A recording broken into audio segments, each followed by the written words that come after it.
Hey guys, it's Carlos Fraser coming here from Taxable Tips.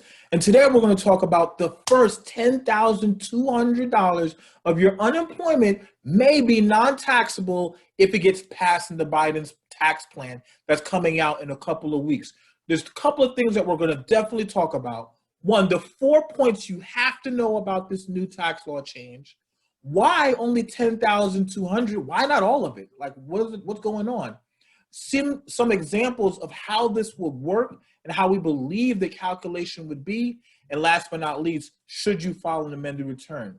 So you know how it goes. We have to do some housekeeping first to get this out the way. This is educational. This is not legal advice.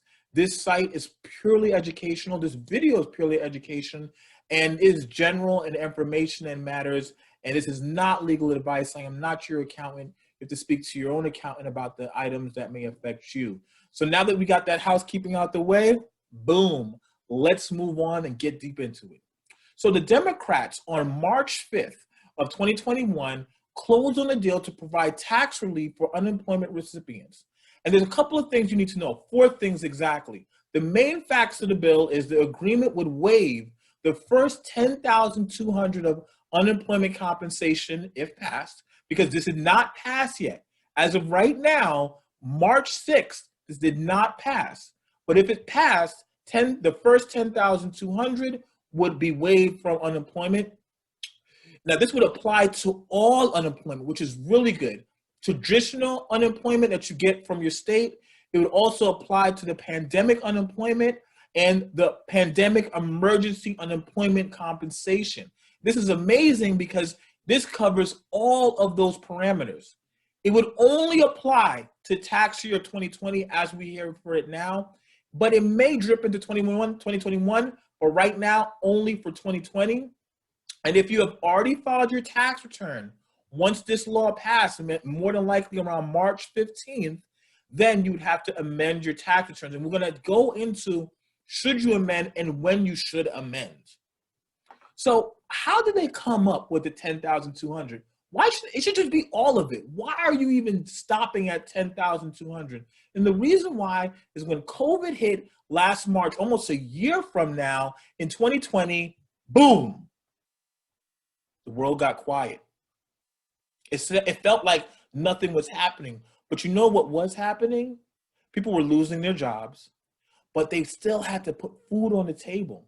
They still had to pay the utility bill, the cell phone bill. So the government understood, hey, we have to give people additional amount of unemployment when they go on to that unemployment because they're getting furloughed, they're getting laid off. They can't work because we're telling them to stay at home with the stay-at-home orders. Unemployment was rocketing.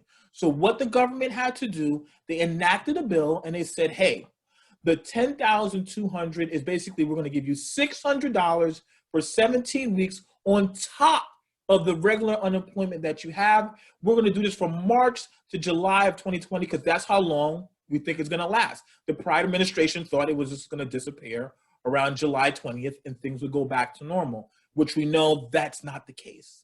So that's how they came up with that 10,200. So let's go into how it works now that we know about the 10,200. But before we can address how it works, we got to talk about something. We got to talk about the formula, because this is how I feel, and this is how we feel here at Taxco. It's going to work. The formula is Obama plus 2009 equal how it works. And I know that sounds crazy to you, but that's how it's going to move because, boom, Obama has some major achievements. He ended the recession in 2008. He received the Nobel Peace Prize in 2009. He regulated banks. He raised the fuel efficiency standards, and he signed a nuclear agreement. Oh my God, how did this guy have time to even breathe and be with his beautiful wife and kids? He was amazing. But one thing they don't talk about is that in 2009, he signed the tax package into play, and that helped people with unemployment. So we're going to look back at how the Obama administration did it because we feel the Biden-Harris administration would do it the same way. So history repeats itself. Obama signed it. The American Recovery Reinvestment Act of 2009. That changed how unemployment was taxed because they were in kind of the same situation that people were definitely on unemployment after the crash of 2008, and they needed the money. But look at your boy Obama looking all young, got no gray hair. And then my boy Biden over there saying, yeah, sign that bill, buddy. Sign that bill. The tables have turned now. Biden is the one that's going to be signing it. But this is how we think it's going to work. Now, in 2009, the IRS released the update on March of 26th of 2009, once the bill was passed, saying, hey, the first $2,400 of unemployment benefits will be tax-free. And one thing I want to point out is that they say the exclusion applies to each spouse separately. And I feel that we're going to have the same way. The $10,200 is not going to just be flat $10,200.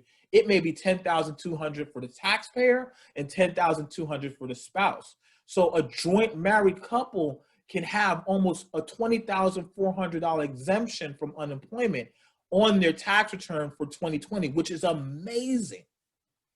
So the 2009 tax return, remember, Obama plus 2009 equal how it works, got so much love. There was so much love on the 2009 return. I know you don't see it because you're not a tax nerd like me. You don't dig into the crates or with these taxes, but I do. And I know line 19 in 2009 was a wave. It was super wavy because they said, hey, that first $2,400 is excluded from taxable per recipient. When we were doing taxes over here in tax on 2009, this was a game changer. And I believe this is the same way it's going to work in 2020 once the bill is passed. Hopefully it is passed with it.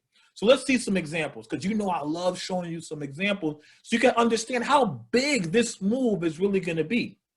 So let's say you are single with one child. If there is no change, you have a wages of $12,000, you have unemployment of $25,000, you have taxable income of $37,000. That tax, the government gives you a standard deduction of $12,400 for single. Let's say you're not head of household. Your taxable income is $24,000. Your tax, you're on a 10% tax rate, you're paying a tax of $2,700. If the law gets passed and they remove the $10,200, that first $10,200 comes off of that $25,000 in unemployment. You're going to save $1,224 in tax. So tax alone, you're saving about $1,224. Let's look at another example. The same example, we know, boom, you're going to save $1,224 in tax.